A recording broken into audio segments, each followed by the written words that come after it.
ਸਤਿ ਸ਼੍ਰੀ ਅਕਾਲ ਜੀ। ਪੰਜਾਬੀ ਰੇਡੀਓ ਤੇ ਪੰਜਾਬੀ ਟੀਵੀ ਯੂਐਸਏ ਵੇਖ ਸੁਣ ਰਹੇ ਸਾਰੇ ਸਰੋਤਿਆਂ ਦਾ ਬਹੁਤ-ਬਹੁਤ ਸਵਾਗਤ ਹੈ। ਇਸ ਸਮੇਂ ਦੇ ਵਿਸ਼ੇਸ਼ programme beyond the headlines with Mandeep Punia. ਹਰ ਰੋਜ਼ ਦੀ ਤਰ੍ਹਾਂ ਸਾਥ ਹੁੰਦਾ ਹੈ ਪ੍ਰੋਗਰਾਮ ਦੇ ਵਿੱਚ ਮਨਦੀਪ ਪੂਨੀਆ ਜੀ ਦਾ ਦੇਸ਼ ਵਿਦੇਸ਼ ਦੇ ਨਾਲ ਜੁੜੀਆਂ ਹੋਈਆਂ ਅਹਿਮ ਖਬਰਾਂ ਦੇ ਉੱਪਰ ਚਾਨਣਾ ਪਾਈਦਾ। ਪ੍ਰੋਗਰਾਮ 'ਚ ਕਰਦੇ ਹਾਂ ਪੂਨੀਆ ਜੀ ਦਾ ਸਵਾਗਤ। ਬਹੁਤ-ਬਹੁਤ ਸਵਾਗਤ ਹੈ ਜੀ। ਜੀ ਸ਼ੁਕਰੀਆ। ਸਤਿ ਸ਼੍ਰੀ ਅਕਾਲ ਗੁਰਪ੍ਰੀਤ। ਸਤਿ ਸ਼੍ਰੀ ਅਕਾਲ ਜੀ। ਸੋ ਸਭ ਤੋਂ ਪਹਿਲਾਂ ਜੇਕਰ ਮੈਂ ਖਬਰ ਦੇ ਵੱਲ ਵਧਾਂ ਤਾਂ ਰਾਹੁਲ ਗਾਂਧੀ ਦੇ ਨਾਲ ਜੁੜੀ ਹੋਈ ਖਬਰ ਹੈ। ਸੁਪਰੀਮ ਕੋਰਟ ਨੇ ਸਵਾਲ ਪੁੱਛੇ ਨੇ, ਖਾਸ ਤੌਰ ਤੇ ਚੀਨ ਦੇ ਵੱਲੋਂ ਹੜੱਪੀ ਗਈ ਜ਼ਮੀਨ ਦੇ ਉੱਪਰ ਜਦੋਂ ਗੱਲ ਕਰਦੇ ਨੇ ਰਾਹੁਲ ਗਾਂਧੀ ਬਤੌਰ ਵਿਰੋਧੀ ਧਿਰ ਦੇ ਵਿੱਚ ਹੋਣ ਦੇ ਨਾਤੇ ਕਈ ਵਾਰ ਇਹ ਮੁੱਦਾ ਚੱਕ ਚੁੱਕੇ ਨੇ ਕਿ ਇਹ ਜਿਹੜੇ ਇਹਨਾਂ ਦੀ ਛਾਤੀ ਹੈ ਮੋਦੀ ਸਾਹਿਬ ਦੀ, ਉਹ ਉੱਥੇ ਕਿਉਂ ਨਹੀਂ ਡਾਉਂਦੇ, ਉੱਥੇ ਕਿਉਂ ਨਹੀਂ ਗੱਲ ਕਰਦੇ। ਪਰ ਇਸ ਤੇ ਸੁਪਰੀਮ ਕੋਰਟ ਦੇ ਵਿੱਚ ਇਹ ਮਾਮਲਾ ਕਦੋਂ ਕਿਵੇਂ ਗਿਆ ਸੀ ਤੇ ਹੁਣ ਕਿਹੜੀ ਗੱਲ ਨੂੰ ਲੈ ਕੇ ਇਹ ਵਾਲਾ ਸਵਾਲ ਚੱਕਿਆ ਗਿਆ? ਹਾਂਜੀ, ਬੇਸਿਕਲੀ ਸੁਪਰੀਮ ਕੋਰਟ 'ਚ ਇਹ ਮਾਮਲਾ ਉਸ ਹਿਸਾਬ ਨਾਲ ਗਿਆ ਕਿਉਂਕਿ ਇੱਕ ਸਾਬਕਾ ਅਫਸਰ ਹੈਗੇ ਆਰਮੀ ਦੇ, BRO ਬੇਸਿਕਲੀ, ਤੇ ਸਾਬਕਾ ਜਿਹੜੇ BRO ਸੀ ਉਦੈ ਸ਼ੰਕਰ ਸ੍ਰੀਵਾਸਤਵ, ਜਿਹੜੇ ਕਿ ਅੱਜਕੱਲ BJP ਨਾਲ ਜੁੜੇ ਹੋਏ ਨੇ, ਉਹਨਾਂ ਨੇ ਕੇਸ ਕੀਤਾ ਸੀ ਲਖਨਊ ਹਾਈ ਕੋਰਟ ਦੇ ਵਿੱਚ ਕਿ ਜਿਹੜਾ ਰਾਹੁਲ ਗਾਂਧੀ ਚੀਨ ਵੱਲੋਂ ਇੰਡੀਆ ਦੀ ਧਰਤੀ ਨੱਪ ਲਈ ਗਈ ਹੈ 2000 ਵਰਗ ਕਿਲੋਮੀਟਰ, ਇਹ ਜਿਹੜਾ ਬਿਆਨ ਦੇ ਰਹੇ ਨੇ ਗਲਤ ਹੈ। ਤੇ ਇਹਦੇ ਤੇ ਫਿਰ ਲਖਨਊ ਹਾਈ ਕੋਰਟ 'ਚ ਮਾਮਲਾ ਚੱਲ ਰਿਹਾ ਸੀ। ਉਹ ਫਿਰ ਸੁਪਰੀਮ ਕੋਰਟ ਨੇ ਇਹਦਾ ਸੰਗਿਆਨ ਲੈਂਦਿਆਂ ਹੋਇਆ ਤੇ ਸੁਪਰੀਮ ਕੋਰਟ 'ਚ ਇਹ ਮਾਮਲਾ ਆ ਗਿਆ ਹੈਗਾ। ਹੁਣ ਜਿਹੜੇ ਉਦੈ ਸ਼ੰਕਰ ਸ੍ਰੀਵਾਸਤਵ, ਉਹਨਾਂ ਦਾ ਇਹ ਕਹਿਣਾ ਸੀਗਾ ਕਿ ਰਾਹੁਲ ਵੱਲੋਂ ਜਿਹੜਾ ਸੈਨਾ ਤੇ ਬਿਆਨ ਦਿੱਤਾ ਗਿਆ ਸੀਗਾ, ਉਹਦੇ ਕਰਕੇ ਨਾ ਸਿਰਫ ਸੈਨਾ ਦੀ ਬਲਕਿ ਪਰਿਵਾਰ, ਉਹਨਾਂ ਦੇ ਪਰਿਵਾਰਾਂ ਦੇ ਲੋਕਾਂ ਦੀ ਭਾਵਨਾਵਾਂ ਵੀ ਆਹਤ ਹੋਈਆਂ ਹਨ। ਯਾਨੀ ਕਿ ਭਾਵਨਾ ਆਹਤ ਹੋਣ ਦਾ ਕੇਸ ਦਰਜ ਕਰਾਇਆ ਗਿਆ ਸੀਗਾ। ਬੇਸਿਕਲੀ ਜਦੋਂ ਭਾਰਤ ਜੋੜੋ ਯਾਤਰਾ ਕੱਢ ਰਹੇ ਸੀਗੇ ਰਾਹੁਲ ਗਾਂਧੀ, ਉਦੋਂ 16 ਦਸੰਬਰ 2022 ਚ ਇਹ ਬਿਆਨ ਉਹਨਾਂ ਨੇ ਦਿੱਤਾ ਸੀ ਤੇ ਕਿਹਾ ਸੀਗਾ ਕਿ ਚੀਨ ਨੇ ਭਾਰਤ ਦੀ 2000 ਵਰਗ ਕਿਲੋਮੀਟਰ ਜ਼ਮੀਨ ਤੇ ਕਬਜ਼ਾ ਕਰ ਰੱਖਿਆ ਹੈ ਤੇ 20 ਇੰਡੀਅਨ ਜਿਹੜੇ ਸੈਨਿਕ ਸੀਗੇ, ਇੰਡੀਆ ਦੇ ਜਿਹੜੇ ਜਵਾਨ ਸੀਗੇ, ਉਹ ਵੀ ਮਾਰੇ ਗਏ ਤੇ ਸਾਡੇ ਸੈਨਿਕਾਂ ਨੂੰ ਅਰੁਣਾਚਲ ਪ੍ਰਦੇਸ਼ 'ਚ ਕੁੱਟਿਆ ਜਾ ਰਿਹਾ ਹੈਗਾ। ਇਹ ਜਿਹੜੀ ਬੇਸਿਕਲੀ ਉਹਨਾਂ ਦੇ ਵੱਲੋਂ ਸਟੇਟਮੈਂਟ ਦਿੱਤੀ ਗਈ ਸੀਗੀ ਤੇ ਇੱਕ ਸਾਬਕਾ ਆਰਮੀ ਅਫਸਰ ਨੇ ਇਹਦੇ ਤੇ ਕੇਸ ਕੀਤਾ ਸੀਗਾ। ਉਹਦੀ ਸੁਣਵਾਈ ਕਰਦੇ ਆ ਅੱਜ ਸੁਪਰੀਮ ਕੋਰਟ ਨੇ ਇਹ ਟਿੱਪਣੀ ਕੀਤੀ ਹੈ। ਸੁਪਰੀਮ ਕੋਰਟ ਨੇ ਕਿਹਾ ਹੈਗਾ ਕਿ ਜਦ ਸੀਮਾ ਦੇ ਪਾਰ ਸੰਘਰਸ਼ ਚੱਲ ਰਿਹਾ ਹੋਵੇ, ਉਦੋਂ ਆਪ ਇਹ ਕਿਵੇਂ ਕਹਿ ਸਕਦੇ ਹੋ? ਤੁਸੀਂ ਲੀਡਰ ਆਫ ਅਪੋਜੀਸ਼ਨ ਹੋ, ਸੰਸਦ 'ਚ ਇਹ ਸਵਾਲ ਕਿਉਂ ਨਹੀਂ ਪੁੱਛ ਸਕਦੇ? ਇਹ ਸੋਸ਼ਲ ਮੀਡੀਆ ਤੇ ਤੁਸੀਂ ਕਿਉਂ ਬੋਲ ਰਹੇ ਹੋ? ਇਹ ਗੱਲ ਉਹਨਾਂ ਵੱਲੋਂ ਕਹੀ ਗਈ ਹੈ। ਯਾਨੀ ਕਿ ਹੁਣ ਜੇ ਮੰਨ ਲਓ ਸੰਸਦ ਚੱਲ ਰਹੀ ਹੋਊਗੀ, ਉਹਦੇ ਅੰਦਰ ਹੀ ਥੋੜੀ ਨਾ ਸਵਾਲ ਪੁੱਛੇ ਜਾਣਗੇ। ਉਹ ਤੋਂ ਬਾਹਰ ਵੀ ਮਤਲਬ ਫ੍ਰੀडम ਆਫ ਸਪੀਚ ਤਾਂ ਹੀ ਹੈ ਨਾ, ਕਿ ਉਹ ਤੋਂ ਬਾਹਰ ਵੀ ਮੀਡੀਆ ਸਾਹਮਣੇ ਜਾਂ ਫਿਰ ਕਿਸੇ ਪਬਲਿਕ ਪਲੇਟਫਾਰਮ 'ਚ, ਕਿਸੇ ਰੈਲੀ 'ਚ, ਸਾਰੇ ਕਿਤੇ ਸਵਾਲ ਪੁੱਛੇ ਜਾ ਸਕਦੇ ਨੇ। ਇੱਕ ਸਵਾਲ ਪੁੱਛਣ ਦਾ ਸਿਰਫ ਔਰ ਸਿਰਫ ਇੱਕੋ ਮੰਚ ਸੰਸਦ ਨਹੀਂ ਹੈ, ਪਾਰਲੀਮੈਂਟ ਨਹੀਂ ਹੈ। ਪਤਾ ਨਹੀਂ ਸੁਪਰੀਮ ਕੋਰਟ ਨੇ ਕੀ ਸੋਚ ਕੇ ਇਹ ਜਿਹੜੀ ਅੱਜ ਟਿੱਪਣੀ ਕੀਤੀ ਹੈ ਤੇ ਰਾਹੁਲ ਗਾਂਧੀ ਤੇ ਰੋਕ ਵੀ ਲਾ ਦਿੱਤੀ ਗਈ ਹੈ ਕਿ ਉਹ ਹੁਣ ਚੀਨ ਵਾਲੇ ਮਸਲੇ ਤੇ ਬਿਆਨਬਾਜ਼ੀ ਨਹੀਂ ਕਰਨਗੇ। ਹੁਣ ਦੇਖੋ, ਰਾਹੁਲ ਗਾਂਧੀ ਪਹਿਲਾਂ ਵੀ ਇਹ ਕਹਿੰਦੇ ਰਹੇ ਕਿ ਸਾਨੂੰ ਬੋਲਣ ਨਹੀਂ ਦਿੱਤਾ ਜਾ ਰਿਹਾ ਹੈਗਾ, ਠੀਕ ਹੈ। ਚੀਨ ਵਾਲਾ ਜਿਹੜਾ ਮਸਲਾ ਹੈਗਾ, ਆਪਾਂ ਵੀ ਆਪਣੇ ਬੁਲੇਟਿਨਾਂ 'ਚ ਖਬਰ ਕਰਦੇ ਰਹੇ ਹਾਂ ਕਿ ਅਰੁਣਾਚਲ ਪ੍ਰਦੇਸ਼ ਦੀ 23 ਥਾਵਾਂ ਤੇ ਉਹਨਾਂ ਨੇ ਨਾਂ ਵੀ ਬਦਲਤੇ ਸੀਗੇ। ਇੱਧਰ ਲੱਦਾਖ ਵੱਲ ਹੋਵੇ ਜਾਂ ਫਿਰ ਅਰੁਣਾਚਲ ਪ੍ਰਦੇਸ਼ ਹੋਵੇ, ਉੱਥੇ ਲਗਾਤਾਰ ਮਤਲਬ ਜਿਹੜਾ ਚੀਨ ਹੈ ਉਹ ਹਰਕਤਾਂ ਕਰਦਾ ਰਹਿੰਦਾ ਗਾ। ਤੇ ਮਤਲਬ ਬਿਆਨ ਤਾਂ ਕੋਈ ਗਲਤ ਨਹੀਂ ਸੀਗਾ, ਖਬਰਾਂ ਤਾਂ ਲਗਾਤਾਰ ਆਉਂਦੀਆਂ ਹੀ ਨੇ। ਪਰ ਚਲੋ ਠੀਕ ਹੈ, ਸੁਪਰੀਮ ਕੋਰਟ ਸੁਪਰੀਮ ਹੈ ਇਸ ਦੇਸ਼ 'ਚ ਤੇ ਲੀਡਰ ਆਫ ਅਪੋਜੀਸ਼ਨ ਨੂੰ ਕਹਿ ਰਿਹਾ ਕਿ ਸਿਰਫ ਸੰਸਦ 'ਚ ਸਵਾਲ ਪੁੱਛੇ, ਬਾਹਰ ਸੋਸ਼ਲ ਮੀਡੀਆ ਜਾਂ ਫਿਰ ਮੀਡੀਆ ਤੇ ਨਾ ਪੁੱਛੇ।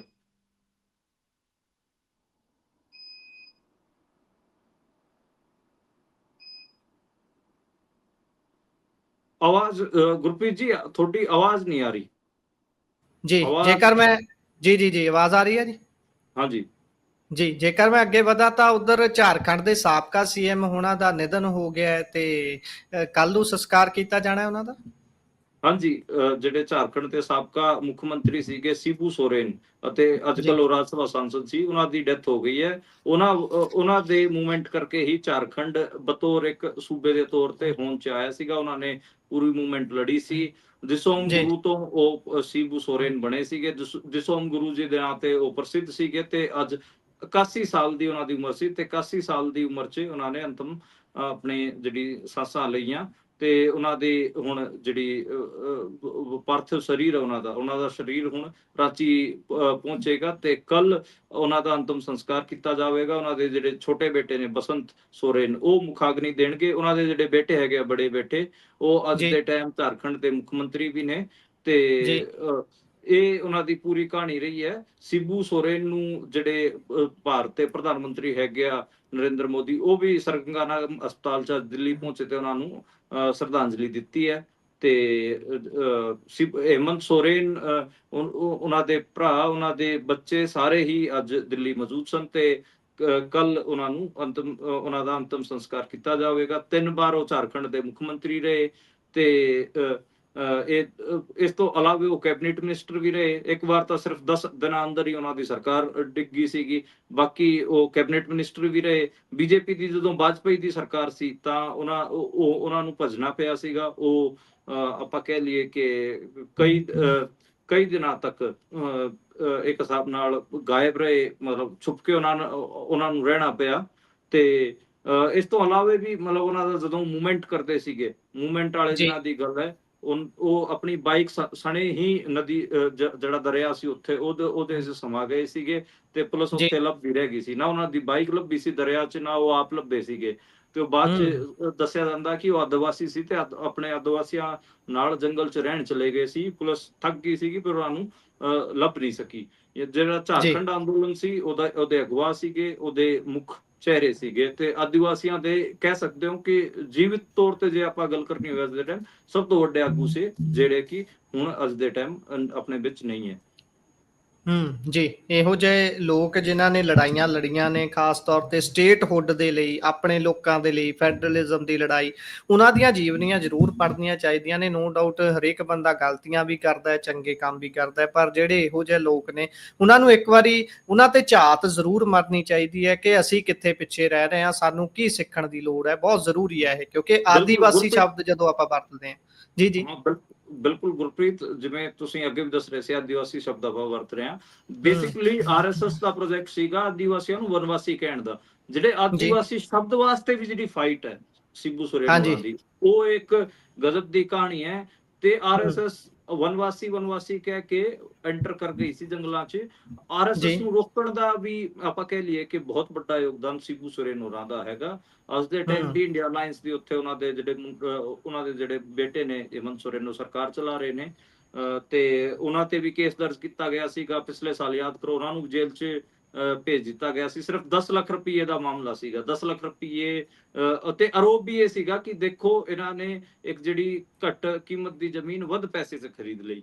ਇਸ ਕਿਸਮ ਦਾ ਆਰੋਪ ਬਣਾਇਆ ਗਿਆ ਸੀਗਾ। ਨਹੀਂ, ਵੱਧ ਪੈਸੇ ਦੀ ਜ਼ਮੀਨ ਘੱਟ ਪੈਸੇ 'ਚ ਖਰੀਦ ਲਈ, ਇਸ ਕਿਸਮ ਦਾ 10 ਲੱਖ ਰੁਪਏ ਪਿੱਛੇ ਝਾਰਖੰਡ ਦੇ ਮੁੱਖ ਮੰਤਰੀ ਨੂੰ ਜੇਲ੍ਹ 'ਚ ਜੀ ਸਿੱਟ ਦਿੱਤਾ ਗਿਆ ਸੀਗਾ। ਖੈਰ ਉਹ ਬਾਹਰ ਆਏ, ਕੇਸ ਵੀ ਆਪਾਂ ਨੂੰ ਪਤਾ ਕਿ ਕੁਐਸ਼ ਹੋਇਆ ਤੇ ਦੁਬਾਰੇ ਫਿਰ ਚੋਣ ਜਿੱਤ ਕੇ ਮੁੱਖ ਮੰਤਰੀ ਬਣੇ।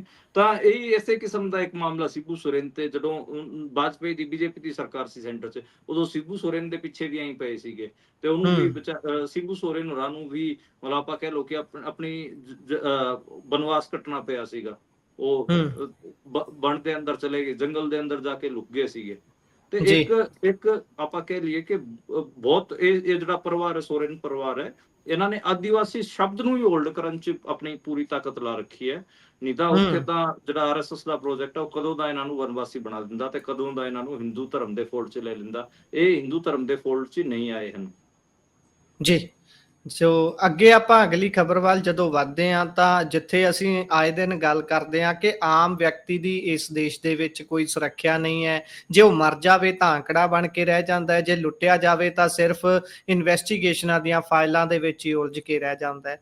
ਪਰ ਜਦੋਂ ਕਿਸੇ ਰਾਜ ਸੱਤਾ 'ਚ ਬੈਠੇ ਵਿਅਕਤੀ ਦੇ ਨਾਲ ਇਹੋ ਜਿਹਾ ਹੁੰਦਾ ਹੈ, ਬੇਸ਼ੱਕ ਉਹ ਵਿਰੋਧੀ ਧਿਰ 'ਚ ਹੋਵੇ, ਬੇਸ਼ੱਕ ਉਹ ਸਰਕਾਰ ਚਲਾ ਰਿਹਾ ਹੋਵੇ, ਤਾਂ ਫਿਰ ਸੇਕ ਅਸਲ 'ਚ ਪਹੁੰਚਦਾ ਜਿੱਥੇ ਪਹੁੰਚਣਾ ਚਾਹੀਦਾ, ਜਿਨ੍ਹਾਂ ਨੂੰ ਪਤਾ ਲੱਗਣਾ ਚਾਹੀਦਾ ਵੀ ਹੋ ਕੀ ਰਿਹਾ ਧਰਾਤਲ ਤੇ। ਖਬਰ ਹੈ ਕਿ ਇੱਕ ਦਿੱਲੀ ਦੇ ਵਿੱਚ ਹੀ ਕਾਂਗਰਸ ਦੇ ਸੰਸਦ ਸੀ, ਉਹਨਾਂ ਦੀ ਹੀ ਚੇਨ ਖੋਹ ਕੇ ਭੱਜ ਗਿਆ ਕੋਈ। ਉਸ ਸਮੇਂ ਭੱਜਿਆ ਜਦੋਂ ਡੀਐਮਕੇ ਦੇ ਦੂਸਰੇ ਸੰਸਦ ਦੇ ਨਾਲ ਮਾਰਨਿੰਗ ਵਾਕ ਤੇ ਨਿਕਲੇ ਹੋਏ ਸੀ। ਇਸ ਨੂੰ ਲੈ ਕੇ ਹੁਣ ਆਪਣੇ ਮੌਰੀ ਸੇਕ ਚੜਿਆ ਤਾਂ ਮਿੰਟੋ ਪਹਿਲਾਂ ਸਦਮੇ ਦੇ ਵਿੱਚ ਨੇ ਇਹ ਦੱਸਦਿਆਂ ਹੋਇਆਂ ਗ੍ਰਹਿ ਮੰਤਰੀ ਨੂੰ ਚਿੱਠੀ ਲਿਖੀ ਹੈ। ਪਾਇਓ ਜ਼ਰਾ ਚਾਨਣਾ, ਹੁਣ ਸੰਸਦ ਵੀ ਇਸ ਦੇਸ਼ 'ਚ ਸੁਰੱਖਿਅਤ ਨਹੀਂ। ਵੈਸੇ ਸੰਸਦਾਂ ਤੋਂ ਜ਼ਿਆਦਾ ਤਾਂ ਆਮ ਲੋਕ ਸੁਰੱਖਿਅਤ ਹੋਣੇ ਚਾਹੀਦੇ ਨੇ, ਪਰ ਗਲਤ ਹੋ ਰਿਹਾ। ਬਿਲਕੁਲ ਦਿੱਲੀ ਦੀ ਜਿਹੜੀ ਪੁਲਿਸ ਹੈ, ਦਿੱਲੀ ਪੁਲਿਸ, ਉਹ ਬੇਸਿਕਲੀ ਹੋਮ ਮਿਨਿਸਟਰੀ ਦੇ ਅੰਡਰ ਆਉਂਦੀ ਹੈ।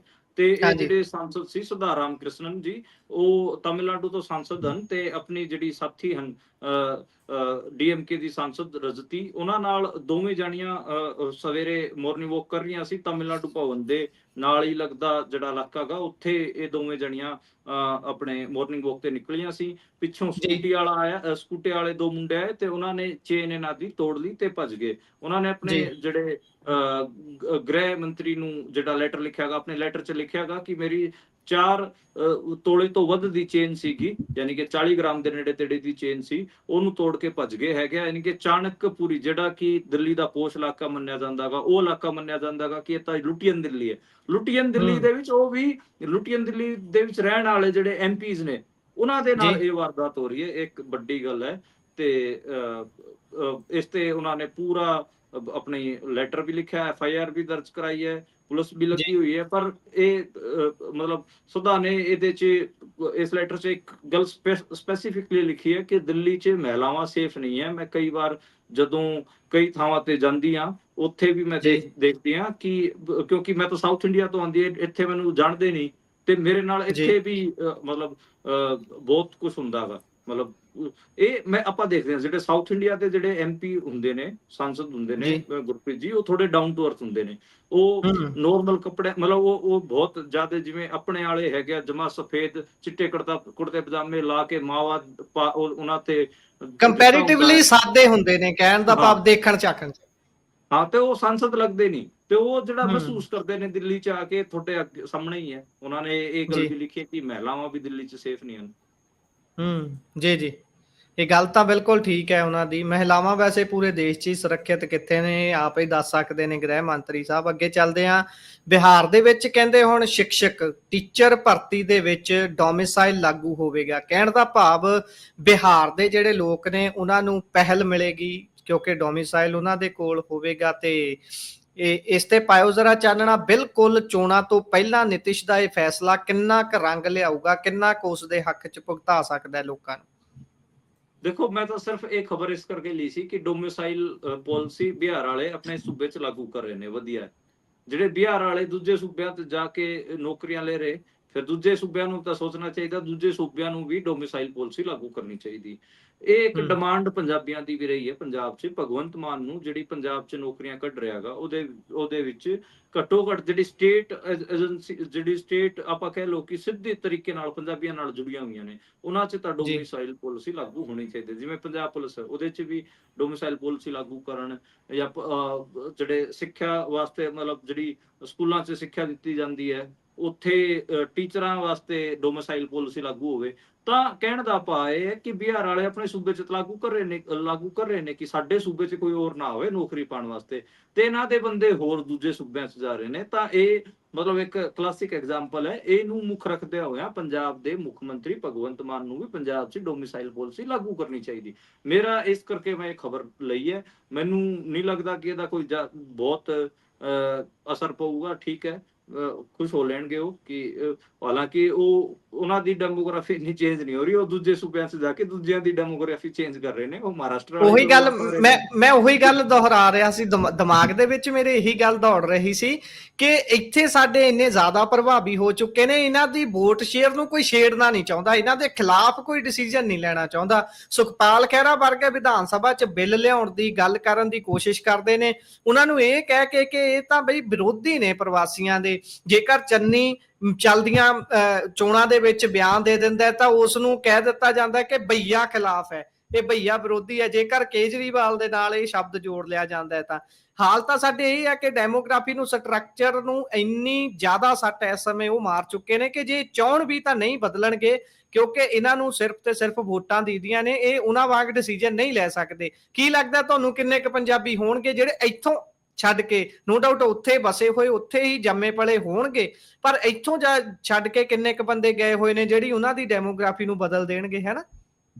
ਬਿਲਕੁਲ, ਇੱਥੇ ਤਾਂ ਕੋਈ ਨਹੀਂ ਜਾਊਗਾ ਬਿਹਾਰ। ਈਵਨ ਵੀ ਆਪਾਂ ਕੁਝ ਦਿਨ ਪਹਿਲਾਂ ਇੱਕ ਖਬਰ ਵੀ ਕੀਤੀ ਸੀਗੀ ਕਿ ਆਪਣਾ ਜਿਹੜਾ ਮਾਤਾ ਗੁਜਰੀ ਕਾਲਜ ਸੀਗਾ ਮਾਈਨੋਰਿਟੀ ਹਾਂਜੀ ਸਟੇਟਸ ਵਾਲਾ, ਉਹਦੇ ਤੇ ਵੀ ਉੱਥੇ ਕਬਜ਼ਾ ਕਰ ਰੱਖਿਆਗਾ ਬੀਜੇਪੀ ਵਾਲਿਆਂ ਨੇ। ਤੇ ਉਹ ਤਾਂ ਆਪਾਂ ਹੂੰ ਮਤਲਬ ਲਗਾਤਾਰ ਗੱਲ ਕਰਦੇ ਹਾਂ ਆਪਣੀ ਮਾਈਨੋਰਿਟੀ ਦੀਆਂ ਜਿਹੜੀਆਂ ਚੀਜ਼ਾਂ ਨੇ, ਉੱਥੇ ਤਾਂ ਉਹਨਾਂ ਤੇ ਤਾਂ ਕਬਜ਼ਾ ਹੋ ਜਾਂਦਾ। ਉਹ ਆਪਾਂ ਕਿੱਥੇ ਉਹਨਾਂ ਦੀ ਡੈਮੋਗ੍ਰਾਫੀ ਚੇਂਜ ਕਰਨ ਜਾਵਾਂਗੇ? ਇਹ ਤਾਂ ਗੱਲ ਜੀ ਸਹੀ ਹੈ। ਉਹ ਤਾਂ ਡੈਮੋਗ੍ਰਾਫੀ ਅਗਲੇ ਹਰਿਆਣੇ ਦੀ, ਪੰਜਾਬ ਦੀ, ਮਹਾਰਾਸ਼ਟਰ ਦੀ, ਏਦਾਂ ਦੇ ਸੂਬਿਆਂ ਦੀ ਕਰ ਰਹੇ ਨੇ ਚੇਂਜ। ਤੇ ਜੀ ਜੀ ਇਹ ਸੂਬੇ ਹੈਗੇ ਆ ਕਿ ਇਹਨਾਂ ਦੀ ਅੱਖਾਂ ਹੀ ਨਹੀਂ ਖੁੱਲਦੀਆਂ। ਨਹੀਂ ਤਾਂ ਇਹਨਾਂ ਨੂੰ ਪਹਿਲੇ ਝੱਟ ਹੀ ਇਹਨਾਂ ਨੇ ਇਹ ਲਾਗੂ ਕਰ ਦੇਣੀ, ਡੋਮਿਸਾਈਲ ਪਾਲਿਸੀ ਲਾਗੂ ਕਰ ਦੇਣੀ ਚਾਹੀਦੀ। ਜੀ। ਸੋ ਜੇਕਰ ਹੁਣ ਆਪਾਂ ਅਗਲੀ ਖਬਰ ਦੇ ਵੱਲ ਵਧਦੇ ਹਾਂ, ਤਾਂ ਅਗਲੀ ਖਬਰ ਮੌਸਮ ਦੇ ਨਾਲ ਮੁਤੱਲਕ ਹੈ। ਮੌਸਮ ਦੇ ਉੱਪਰ ਗੱਲ ਕਰ ਲੈਂਦੇ ਹਾਂ, ਕਿਉਂਕਿ ਲਗਾਤਾਰ ਦੇਸ਼ ਦੇ ਵੱਖ-ਵੱਖ ਸੂਬਿਆਂ 'ਚ ਭਾਰੀ ਮੀਂਹ ਪੈ ਰਹੇ ਨੇ। ਜੇ ਪੰਜਾਬ ਦੀ ਗੱਲ ਕਰੀਏ ਤਾਂ ਜਦੋਂ ਗੱਲ ਕਰ ਲੈਂਦੇ ਹਾਂ ਹੁਸ਼ਿਆਰਪੁਰ ਵਰਗੇ ਜ਼ਿਲ੍ਹੇ ਦੀ, ਉੱਥੇ ਲਗਾਤਾਰ ਮੀਂਹ ਪੈਣ ਦੇ ਨਾਲ ਸੜਕਾਂ ਟੁੱਟ ਰਹੀਆਂ ਨੇ, ਲੋਕਾਂ ਦੇ ਕਹਿ ਲਈਏ ਵੀ ਕਾਰੋਬਾਰ ਤੇ ਜਾਣਾ ਵੀ ਔਖਾ ਹੋਇਆ ਹੋਇਆ। ਤੇ ਦੇਸ਼ ਦੇ ਵਿੱਚ ਕਹਿੰਦੇ ਵੀ 12 ਸਾਲ 'ਚ 4% ਦੀ ਬਾਰਿਸ਼ ਆਮ ਨਾਲੋਂ ਜ਼ਿਆਦਾ ਹੋਈ ਹੈ। ਪਾਇਓ ਚਾਨਣਾ। ਬਿਲਕੁਲ ਇਹਦਾ ਅਸਰ ਆਪਾਂ ਲਗਾਤਾਰ ਦੇਖ ਰਹੇ ਹਾਂ ਕਿ ਉੱਤਰ ਪ੍ਰਦੇਸ਼ 'ਚ ਹੜ੍ਹ ਆਏ ਹੋਏ ਨੇ।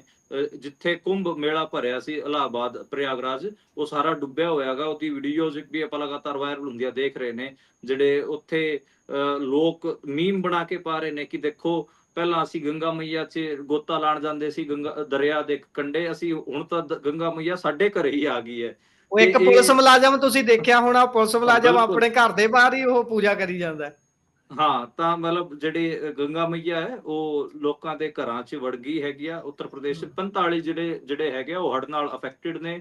ਤੇ ਈਵਨ ਜਿਹੜੇ ਬਨਾਰਸ ਦੇ ਵਿੱਚ ਮਣੀਕਰਨਿਕਾ ਘਾਟ ਹੈ, ਜਿੱਥੇ ਯੂਪੀ ਵਾਲੇ ਆਪਣੇ ਲਾਸ਼ਾਂ ਫੁੱਕਦੇ ਨੇ, ਖਾਸ ਕਰ ਬਨਾਰਸ ਵਾਲੇ। ਬਨਾਰਸ ਮੈਂ ਇਸ ਕਰਕੇ ਕਹਿ ਰਿਹਾ ਕਿਉਂਕਿ ਨਰਿੰਦਰ ਮੋਦੀ ਉੱਥੋਂ ਦੇ MP ਨੇ, ਉੱਥੋਂ ਜਿੱਤ ਕੇ ਆਏ ਨੇ। ਤੇ ਉਹ ਤੱਕ ਡੁੱਬ ਚੁੱਕਿਆ ਗਾ। ਲੋਕ ਆਪਣੇ ਘਰਾਂ ਦੀ ਛੱਤਾਂ ਤੇ ਹੀ ਆਪਣੇ ਬਜ਼ੁਰਗਾਂ ਦੇ ਅੰਤਮ ਸੰਸਕਾਰ ਕਰੀ ਜਾਂਦੇ ਨੇ। ਤੇ ਤੁਸੀਂ ਆਪ ਹਿਸਾਬ ਲਾਓ ਕਿ ਹੜ੍ਹ ਨੇ ਕਿੰਨਾ ਬੁਰਾ ਹਾਲ ਕਰ ਰੱਖਿਆ ਗਾ। ਬਨਾਰਸ ਦੇ ਜਿੰਨੇ ਵੀ ਘਾਟ ਸੀ ਜਿੱਥੇ ਪੰਡੇ ਬਹਿੰਦੇ ਹੁੰਦੇ ਸੀ, ਉਹ ਸਾਰੇ ਡੁੱਬ ਚੁੱਕੇ ਨੇ। ਤੇ ਹੂੰ ਲੋਕਾਂ ਦਾ ਜਿਹੜਾ ਉੱਥੇ ਆਮ ਜਨਜੀਵਨ ਹੈ, ਉੱਥੇ ਟੂਰਿਜ਼ਮ ਹੈ, ਉਹ ਸਾਰਾ ਕੁਝ ਹੀ ਇਫੈਕਟ ਹੋ ਰੱਖਿਆ ਗਾ। ਤੇ ਉੱਤਰਾਖੰਡ ਅਤੇ ਹਿਮਾਚਲ 'ਚ ਜੋ ਬਰਬਾਦੀ ਹੋ ਰਹੀ ਉਹਦਾ ਤਾਂ ਆਪਾਂ ਘੱਟੋ ਘੱਟ 10 ਵਾਰ ਆਪਣੇ ਬੁਲੇਟਿਨਾਂ 'ਚ ਜ਼ਿਕਰ ਕਰ ਚੁੱਕੇ ਹਾਂ। ਪੰਜਾਬ 'ਚ ਮੁਸੀਬਤ ਇਸ ਕਰਕੇ ਵਧਣ ਵਾਲੀ ਹੈ ਕਿਉਂਕਿ ਕੋਲ ਡੈਮ ਤੋਂ ਪਾਣੀ ਛੱਡ ਦਿੱਤਾ ਗਿਆ। ਸਤਲੁਜ ਦਾ ਜਿਹੜਾ ਪਾਣੀ ਹੈ, ਵਾਟਰ ਲੈਵਲ ਹੈ, ਉਹ 5 ਮੀਟਰ ਦੇ ਨੇੜੇ ਤੇੜੇ ਉੱਪਰ ਵੱਧ ਚੁੱਕਿਆ ਗਾ।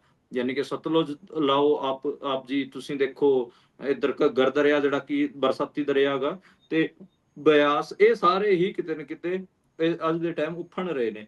ਜੇ ਹੂੰ ਮਤਲਬ ਥੋੜਾ ਹੋਰ ਮੀਂਹ ਪੈ ਗਿਆ, ਮਤਲਬ ਆਪਾਂ ਹਿਸਾਬ ਲਾਈਏ ਕਿ ਆਉਣ ਵਾਲੇ 10 ਦਿਨਾਂ ਤੱਕ ਥੋੜਾ ਹੋਰ ਮੀਂਹ ਪੈ ਗਿਆ ਤਾਂ ਸਾਲ 2023 ਵਰਗੇ ਹਾਲਾਤ ਆਪਾਂ ਨੂੰ ਪੰਜਾਬ 'ਚ ਹੁੰਦੇ ਹੋਏ ਨਜ਼ਰ ਆਉਣਗੇ। ਹਾਲਾਂਕਿ ਹੁਸ਼ਿਆਰਪੁਰ ਜ਼ਿਲ੍ਹੇ ਤੁਸੀਂ ਠੀਕ ਕਹਿ ਰਹੇ ਹੋ, ਉੱਥੇ ਤਾਂ ਹੁਣ ਵੀ ਜਿਹੜੇ ਲੋਕ ਹੈਗੇ ਉਹ ਹੜ੍ਹ ਦੀ ਮਾਰ ਚੱਲ ਰਹੇ ਨੇ। ਜੀ ਜੀ। ਉਹ ਹਿਮਾਚਲ ਦੇ ਵਿੱਚੋਂ ਜਿੰਨਾ ਵੀ ਪਾਣੀ ਹੇਠਾਂ ਵੱਲ ਨੂੰ ਆਉਂਦਾ ਹੈ, ਸਾਰਾ ਉਹ ਹੁਸ਼ਿਆਰਪੁਰ ਪੈਰਾਂ 'ਚ ਹੋਣ ਕਰਕੇ ਸਾਰਾ ਪਾਣੀ ਉੱਥੇ ਆ ਰਿਹਾ ਹੈ। ਸੋ ਅੱਗੇ ਜੇਕਰ ਚੱਲੀਏ ਤਾਂ ਹਰਿਆਣਾ ਦੀ ਯੂਟਿਊਬਰ ਜੋਤੀ, ਜਿਸ ਨੂੰ ਕਿ ਭਾਰਤ ਪਾਕਿਸਤਾਨ ਕਨਫਲਿਕਟ ਦੇ ਵੇਲੇ ਹਿਰਾਸਤ ਦੇ ਵਿੱਚ ਲਿਆ ਜਾਂਦਾ ਹੈ ਕਿ ਇਸ ਨੇ ਇੱਕ ਤਰੀਕੇ ਦੀ ਜਸੂਸੀ ਕੀਤੀ ਹੈ ਪਾਕਿਸਤਾਨ ਦੇ ਲਈ। ਉਸ ਦੇ ਪਿਤਾ ਦੇ ਵੱਲੋਂ PM ਦੇ ਨਾਮ ਚਿੱਠੀ ਲਿਖੀ ਗਈ ਹੈ। ਇਸ ਚਿੱਠੀ ਬਾਰੇ ਜ਼ਰਾ ਦੱਸਿਓ ਕਿ ਕੀ ਇਸ ਦੇ ਵਿੱਚ ਕਿਹਾ ਹੈ ਉਹਨਾਂ ਨੇ, ਕੀ ਮਦਦ ਦੀ ਗੁਹਾਰ ਲਾ ਰਹੇ ਨੇ ਜਾਂ ਫਿਰ ਆਪਣੇ ਆਪ ਨੂੰ ਠੀਕ ਸਾਬਤ ਕਰਨ ਦੀ ਕੋਸ਼ਿਸ਼ ਕਰ ਰਹੇ ਨੇ? ਗੱਲਬਾਤ ਕੀ ਹੈ ਜੀ ਇਸ ਚਿੱਠੀ 'ਚ? ਜੋਤੀ ਮਲਹੋਤਰਾ ਦੇ ਜਿਹੜੇ ਫਾਦਰ ਨੇ, ਹਰੀਸ਼ ਮਲਹੋਤਰਾ, ਉਹਨਾਂ ਨੇ ਦ੍ਰੋਪਦੀ ਮੁਰਮੂ ਅਤੇ ਪ੍ਰਧਾਨ ਮੰਤਰੀ ਹੋਰਾਂ ਨੂੰ ਚਿੱਠੀ ਲਿਖੀ ਹੈ। ਉਹਦੇ 'ਚ ਲਿਖਿਆ ਗਾ ਕਿ ਪੁਲਿਸ ਨੇ ਕੋਰੇ ਕਾਗਜ਼ ਤੇ ਮੇਰੀ ਬੇਟੀ ਤੋਂ ਸਾਈਨ ਕਰਾਏ ਨੇ ਤੇ ਖੁਦ ਹੀ ਸਾਰੀ ਸਟੇਟਮੈਂਟ ਲਿਖੀ ਹੈ। ਪੁਲਿਸ ਨੇ ਜਿਹੜੀ ਦੇਸ਼ ਵਿਰੋਧੀ ਜਿਹੜੀਆਂ ਧਾਰਾਵਾਂ ਲਾਈਆਂ ਨੇ, ਉਹਨਾਂ ਵਾਸਤੇ ਪੁਲਿਸ ਇੱਕ ਵੀ ਸਬੂਤ ਪੁਲਿਸ ਨਹੀਂ ਜੁਟਾ ਪਾਈ ਹੈ। ਜਦਕਿ SRSP ਦੇ ਬਿਆਨ ਦਾ ਹਵਾਲਾ ਵੀ ਦਿੱਤਾ ਹੈ ਤੇ ਕਿਹਾ ਹੈਗਾ ਕਿ FIR ਰੱਦ ਕੀਤੀ ਜਾਵੇ। ਬੇਟੀ ਹੁਣ ਕਦੇ ਵੀ ਪਾਕਿਸਤਾਨ ਨਹੀਂ ਜਾਵੇਗੀ, ਮੈਂ ਗਾਰੰਟੀ ਲੈਣਾ, ਪਰ ਮੇਰੀ ਬੇਟੀ ਤੇ ਧਾਰਾਵਾਂ ਹਟਾਈਆਂ ਜਾਣ। ਯਾਨੀ ਕਿ ਦੇਖੋ, ਪਰਿਵਾਰ ਉਸ ਪਤਾ ਤੇ ਦੇਖੋ ਕਿ ਕੀ ਬੀਤ ਰਹੀ ਹੋਊਗੀ। ਉਹਨੂੰ ਕਿੰਨਾ ਜ਼ਿਆਦਾ ਟੌਰਚਰ ਕੀਤਾ ਜਾ ਰਿਹਾ ਹੈਗਾ। ਜੋਤੀ ਮਲਹੋਤਰਾ, ਜਿਹਦੇ ਮਤਲਬ ਉਹ ਕੋਈ ਸਬੂਤ ਮਿਲ ਨਹੀਂ ਰਹੇ, ਮੀਡੀਆ ਨੇ ਉਹਨੂੰ ਵਿਲਨ ਬਣਾ ਹੀ ਦਿੱਤਾ, ਉਹਨੂੰ ਜਸੂਸ ਪਤਾ ਨਹੀਂ ਕੀ ਬਣਾਤਾ, ਤੇ ਸਬੂਤ ਕੋਈ ਹੈ ਨਹੀਂ, ਫਿਰ ਵੀ ਉਹਨਾਂ ਉਸ ਤੇ ਦੇਸ਼ ਧਰੋਹ ਦੇ ਲਾ ਰਹੇ ਨੇ। ਜਿਹੜੇ ਇਹਦੇ ਫਾਦਰ ਨੇ ਇਸ ਚਿੱਠੀ 'ਚ ਇੱਕ ਲਾਈਨ ਲਿਖੀ ਹੈ ਕਿ ਮੇਰੀ ਬੇਟੀ ਕਦੇ ਪਾਕਿਸਤਾਨ ਨਹੀਂ ਜਾਵੇਗੀ, ਮੈਂ ਇਹਦੀ ਗਾਰੰਟੀ ਦੇਣਾ। ਬਸ ਇਹੀ ਚਾਹੁੰਦੇ ਨੇ ਕਿ ਪੰਜਾਬ ਅਤੇ ਹਰਿਆਣੇ ਦੇ ਜਿਹੜੇ ਬੱਚੇ ਪਾਕਿਸਤਾਨ ਜਾਣ ਲੱਗ ਪਏ ਸੀ, ਟੂਰਿਜ਼ਮ ਕਹਿ ਲਓ ਜਾਂ ਫਿਰ ਉੱਥੋਂ ਦੇ ਲਾਹੌਰ ਜਾਂ ਫਿਰ ਹੋਰ ਚੀਜ਼ਾਂ ਜਿਹੜੀਆਂ ਉਹਨਾਂ ਨੂੰ ਖਿੱਚਦੀਆਂ ਸੀਗੀਆਂ, ਕਿਉਂਕਿ ਸਾਂਝੀਆਂ ਚੀਜ਼ਾਂ ਨੇ। ਠੀਕ ਹੈ ਕਿ ਤੁਸੀਂ ਪੋਲੀਟੀਕਲ ਬਾਉਂਡਰੀਜ਼ ਖਿੱਚ ਦਿੱਤੀਆਂ ਹਨ, ਪਰ ਮੈਨੂੰ ਇੱਕ ਗੱਲ ਦੱਸੋ, ਹੀਰ ਰਾਂਝੇ ਤੇ ਕੀ ਇਹ ਕਾਟਾ ਮਾਰ ਸਕਦੇ ਨੇ? ਹੀਰ ਰਾਂਝਾ ਤਾਂ ਉੱਧਰ ਵੀ ਗਾਇਆ ਜਾਊਗਾ, ਮਿਰਜ਼ਾ ਸਾਹਿਬ। ਮੈਂ ਜੇ ਕਲਚਰਲੀ ਗੱਲ ਕਰਾਂਗਾ, ਹਿਸਟੋਰੀਕਲ ਗੱਲ ਕਰਾਂਗਾ, ਠੀਕ ਜੀ। ਹੈ, ਲਾਹੌਰ ਪੰਜਾਬੀਆਂ ਦੇ ਮਨਾਂ 'ਚ ਲਾਹੌਰ ਕਿਉਂ ਦੇਖਣਾ ਚਾਹੁੰਦੇ ਨੇ ਪੰਜਾਬੀ, ਦੱਸੋ? ਹੂੰ, ਉਹ ਰਾਜਧਾਨੀ ਰਹੀ ਹੈ ਮਹਾਰਾਜਾ ਰਣਜੀਤ ਸਿੰਘ ਦੀ। ਹੋਰ ਹੂੰ, ਉੱਥੇ ਪੰਜਾਬੀਆਂ ਵੱਲੋਂ ਵਸਾਏ ਗਏ ਜਿਹੜੇ ਬਾਜ਼ਾਰ ਨੇ, ਉਹ ਵੀ ਆਪਾਂ ਨੂੰ ਜੀ, ਪਤਾ ਹੈ, ਉਹਨਾਂ ਬਾਰੇ ਵੀ ਪਤਾ ਹੈ। ਠੀਕ ਹੈ, ਆਪਣਾ ਨਨਕਾਣਾ ਸਾਹਿਬ ਆਪਾਂ ਨੂੰ ਪਤਾ ਹੈ ਕਿ ਕਿੱਥੇ ਹੈ। ਤੇ ਇੱਕ ਜੀ, ਪੂਰਾ ਰਿਸ਼ਤਾ ਬਣਦਾ ਹੈਗਾ। ਹਰਿਆਣੇ ਤੋਂ 20 ਤਕਰੀਬਨ 20 ਲੱਖ ਲੋਕ ਜਿਹੜੇ ਉੱਥੇ ਨੇ, ਪਾਕਿਸਤਾਨ 'ਚ ਨੇ, ਉਹ ਹਰਿਆਣਵੀ ਸਪੀਕਿੰਗ ਨੇ। ਜੀ, ਤੇ ਜੀ, ਮਤਲਬ ਇੱਕ ਵੱਡੀ ਆਬਾਦੀ ਉੱਥੇ ਹੈਗੀ ਆ। ਤੇ ਸੌਰੀ 20 ਲੱਖ ਕਹਿ ਰਿਹਾ ਸੀਗਾ, 2 ਕਰੋੜ ਲੋਕ, 20 ਮਿਲੀਅਨ ਸੀਗੇ ਤੇ 2 ਕਰੋੜ ਲੋਕ ਬਣਦੇ ਨੇ। ਜੀ, 2 ਕਰੋੜ ਲੋਕ ਹਰਿਆਣਵੀ ਸਪੀਕਿੰਗ ਅੱਜ ਦੇ ਟਾਈਮ ਪਾਕਿਸਤਾਨ 'ਚ ਬੈਠਾ ਗਾ। ਤੇ ਪਾਕਿਸਤਾਨ 'ਚ ਹਰਿਆਣੇ ਅਤੇ ਮਤਲਬ ਪਾਰਟੀਸ਼ਨ ਸੀਗਾ। ਜੇ ਕਿਸੇ ਨੂੰ ਪੁੱਛਣਾ ਹੋਵੇ ਤਾਂ ਉਹ ਕਿਹਦਾ ਸੀਗਾ? ਉਹ ਬੰਗਾਲ ਅਤੇ ਜੀ, ਪੰਜਾਬ ਦਾ ਪਾਰਟੀਸ਼ਨ ਸੀਗਾ। ਉਧਰ ਬੰਗਾਲ ਨੂੰ ਅੱਡ ਕਰਕੇ ਬੰਗਲਾਦੇਸ਼, ਚਲੋ ਪਹਿਲਾਂ ਤਾਂ ਪੂਰਬੀ ਪਾਕਿਸਤਾਨ ਸੀਗਾ, ਤੇ ਇੱਧਰ ਪੱਛਮੀ ਪਾਕਿਸਤਾਨ ਬਣਾ ਦਿੱਤਾ ਗਿਆ। ਤੇ ਪੰਜਾਬ ਦਾ ਪਾਰਟੀਸ਼ਨ ਸੀਗਾ। ਤੇ ਹੁਣ ਜੇ ਉਹ ਬੱਚੇ ਉਹਦੀ ਆਪਾਂ ਕਹਿ ਲਓ ਕਿ ਟੂਰਿਜ਼ਮ ਵਾਸਤੇ ਜਾ ਰਹੇ ਨੇ ਜਾਂ ਫਿਰ ਕਲਚਰਲ ਐਕਸਚੇਂਜ ਵਾਸਤੇ ਜਾ ਰਹੇ ਨੇ, ਕਿਉਂਕਿ ਇੱਥੋਂ ਹਾਈ ਕੋਰਟ ਦੇ ਵਕੀਲ ਵੀ ਜਾਂਦੇ ਨੇ, ਪੱਤਰਕਾਰ ਵੀ ਜੀ, ਜਾਂਦੇ ਨੇ ਆਪਣੇ ਪੰਜਾਬ ਦੇ। ਉਧਰ ਦੇ ਜਿਹੜਾ ਲਾਹੌਰ ਪ੍ਰੈਸ ਕਲੱਬ ਹੈ ਉਹ ਵੀ ਇਨਵਾਈਟ ਕਰਦਾਗਾ, ਆਪਣਾ ਚੰਡੀਗੜ੍ਹ ਪ੍ਰੈਸ ਕਲੱਬ ਵੀ ਇਨਵਾਈਟ ਕਰਦਾਗਾ ਪਾਕਿਸਤਾਨੀ ਜੀ, ਪੱਤਰਕਾਰ। ਤਾਂ ਇਹ ਜਿਹੜੇ ਕਲਚਰਲ ਐਕਸਚੇਂਜ ਨੇ, ਇਹਨਾਂ ਨੂੰ ਰੋਕਣ ਦੀ ਇਹ ਕਹਿ ਰਹੇ ਨੇ ਕਿ ਦੇਖੋ, ਜਦੋਂ ਇਹ ਯੁੱਧ ਵਰਗਾ ਮਾਹੌਲ ਹੋਇਆ ਤਾਂ ਪੰਜਾਬ ਹਰਿਆਣੇ ਵਾਲਿਆਂ ਨੇ ਯੁੱਧ ਤਾਂ ਨਹੀਂ ਚਲਾਇਆ। ਇਹਨਾਂ ਨੇ ਹੂੰ, ਤਾਂ ਯੁੱਧ ਦਾ ਆਜ਼ਾਦ ਤਾਂ ਨਹੀਂ ਕੀਤਾ। ਇਹ ਤਾਂ ਕਹਿੰਦੇ ਰਹੇ ਕਿ ਸ਼ਾਂਤੀ ਰੱਖੋ। ਸਾਡੇ ਮੈਦਾਨਾਂ 'ਚ ਤੁਸੀਂ ਕਿਉਂ ਯੁੱਧ ਕਰ ਰਹੇ ਹੋ? ਜੇ ਤੁਸੀਂ ਯੁੱਧ ਕਰਨਾ ਕਿਤੇ ਹੋਰ ਜਾ ਕੇ ਕਰੋ। ਕਸ਼ਮੀਰ ਜੀ, ਵਾਲਿਆਂ ਜੀ, ਦਾ ਕੀ ਰੋਲਾ ਗਾ? ਕਸ਼ਮੀਰ ਵਾਲੇ ਵੀ ਇਹੀ ਕਹਿੰਦੇਗੇ ਕਿ ਸਾਡੇ ਬੰਦੇ ਮਾਰੇ ਜਾਂਦੇ ਨੇ ਤੁਹਾਡੇ ਯੁੱਧ ਦੇ ਚੱਕਰ 'ਚ, ਕਿਤੇ ਹੋਰ ਜਾ ਕੇ ਕਰੋ। ਇਹ ਚੱਕਰ ਜੀ, ਹੈ ਜੀ। ਇਹ ਲਾਈਨ ਹੈ, ਇਹਦੇ ਕਰਕੇ ਹੀ ਮੈਂ ਖਬਰ ਲਈ ਹੈ ਕਿ ਇਹ ਜਿਹੜੀ ਲਾਈਨ ਉਸ ਪਿਤਾ ਨੂੰ ਲਿਖਣੀ ਪਈ ਹੈ, ਦੁਖੀ ਹੋ ਕੇ ਜੀ, ਇਹਨਾਂ ਤੋਂ। ਜੀ, ਜੀ। ਅੱਗੇ ਜੇਕਰ ਮੈਂ ਚੱਲਾਂ ਤਾਂ ਪੰਜਾਬੀ ਸਿੰਗਰ ਹਰਭਜਨ ਮਾਨ ਹੋਣੀ ਦਿੱਲੀ ਤੋਂ ਸ਼ੋਅ ਲਾ ਕੇ ਚੰਡੀਗੜ੍ਹ ਵੱਲ ਪਰਤ ਰਹੇ ਸੀ ਤੇ ਕੁਰੂਕਸ਼ੇਤਰ 'ਚ ਉਹਨਾਂ ਦਾ ਭਿਆਨਕ ਐਕਸੀਡੈਂਟ ਹੋਇਆ ਹੈ। ਜਾਨੀ ਮਾਲੀ ਨੁਕਸਾਨ ਤੋਂ ਬਚਾ ਹੈ ਜੀ? ਹਾਂਜੀ, ਬਚਾ ਹੈ, ਜਾਨੀ ਨੁਕਸਾਨ ਤੋਂ ਬਚਾ ਹੈ। ਤੇ ਬਾਕੀ ਉੱਥੇ ਉਹਨਾਂ ਦੇ ਮਾੜਾ ਮੋਟਾ ਹੀ ਆਪਾਂ ਕਹਿ ਲਈਏ ਕਿ ਨੁਕਸਾਨ ਹੋਇਆਗਾ ਗੱਡੀ ਨੂੰ। ਗੱਡੀ ਉਹ ਆਪਣੀ ਜਿਹੜੀ ਮਿਤਸੂਬੀਸੀ ਦੀ ਆਉਂਦੀ ਹੈ, ਮੰਟੈਰੋ, ਮਿਤਸੂਬੀਸੀ ਜੀ, ਮੰਟੈਰੋ ਗੱਡੀ ਸੀ ਤੇ ਉਹਦੇ 'ਚ ਥੋੜਾ ਬਹੁਤ ਹੀ ਨੁਕਸਾਨ ਹੋਇਆਗਾ। ਪਿੱਪਲੀ ਦੇ ਵਿੱਚ, ਕੁਰੂਕਸ਼ੇਤਰ ਦੇ ਵਿੱਚ ਐਕਸੀਡੈਂਟ ਹੋਇਆਗਾ ਤੇ ਸੇਫ ਹਨ। ਉਹਨਾਂ ਦੇ ਜਿਹੜੇ ਸੁਰੱਖਿਆ ਕਰਮੀ ਹੈਗੇ ਆ, ਉਹਨਾਂ ਦੇ ਹਲਕੀਆਂ ਫੁਲਕੀਆਂ ਚੋਟਾਂ ਆਈਆਂ ਹਨ ਤੇ ਉਹਨਾਂ ਤੇ ਵੀ ਬਸ ਥੋੜੀ ਬਹੁਤੀਆਂ ਸੱਟਾਂ ਵੱਜੀਆਂ। ਹੂੰ, ਜੀ, ਜੀ। ਸੋ ਕੁੱਲ ਮਿਲਾ ਕੇ ਬਚਾ ਰਿਹਾ ਹੈ ਤੇ ਪੰਜਾਬ ਦੇ ਵਿੱਚ ਫਰਜ਼ੀ ਐਨਕਾਊਂਟਰ ਕੇਸ ਦੇ ਵਿੱਚ 32 ਸਾਲ ਪੁਰਾਣੇ ਫਰਜ਼ੀ ਐਨਕਾਊਂਟਰ ਕੇਸ ਦੇ ਵਿੱਚ ਸਜ਼ਾਵਾਂ ਹੋਈਆਂ ਨੇ। ਕੁੱਲ ਉਸ ਸਮੇਂ ਵਿਅਕਤੀ 7 ਸੀ ਜਿਹੜੇ ਨਾਮਜ਼ਦ ਸੀ, ਪਰ 5 ਦੀ ਉਹਨਾਂ ਦੇ ਵਿੱਚੋਂ ਮੌਤ ਹੋ ਚੁੱਕੀ ਹੈ ਤੇ ਇੱਕ ਐਸਐਸਪੀ ਤੇ ਡੀਐਸਪੀ ਜਿਹੜੇ ਨੇ ਉਮਰ ਕੈਦ ਸਜ਼ਾ ਹੁਣ ਭੁਗਤਣਗੇ ਜੀ। ਹਾਂਜੀ, ਪੰਜਾਬ ਦੇ ਤਰਨਤਾਰਨ 'ਚ 1993 ਦੇ ਵਿੱਚ ਇੱਕ ਫਰਜ਼ੀ ਐਨਕਾਊਂਟਰ ਹੋਇਆ ਸੀ। ਸੀਬੀਆਈ ਦੀ ਸਪੈਸ਼ਲ ਕੋਰਟ ਨੇ ਸਜ਼ਾ ਸੁਣਾਈ ਹੈ ਤੇ ਕੋਰਟ ਨੇ retired SSP Bhupinderjit Singh, DSP Davinder, inspector Suba Singh, ASI Gulbarg Singh ਅਤੇ ਏਐਸਆਈ ਰਘਵੀਰ ਸਿੰਘ ਨੂੰ ਉਮਰ ਕੈਦ ਦੀ ਸਜ਼ਾ ਸੁਣਾਈ ਹੈ। ਮਾਮਲਾ ਧਾਰਾ ਆਈਪੀਸੀ ਦੀ ਧਾਰਾ 302 ਅਤੇ 120(b) ਦੇ ਤਹਿਤ ਮੁਕੱਦਮਾ ਚੱਲਿਆ ਸੀਗਾ ਤੇ 10 ਪੁਲਿਸ ਅਫਸਰਾਂ ਅਤੇ ਕਰਮਚਾਰੀਆਂ ਨੂੰ ਇਹਦਾ ਆਰੋਪੀ ਬਣਾਇਆ ਗਿਆ ਸੀ। ਟ੍ਰਾਇਲ ਦੇ ਦੌਰਾਨ ਹੀ 5 ਪੁਲਿਸ ਅਫਸਰਾਂ ਦੀ ਮੌਤ ਹੋ ਚੁੱਕੀ ਸੀਗੀ।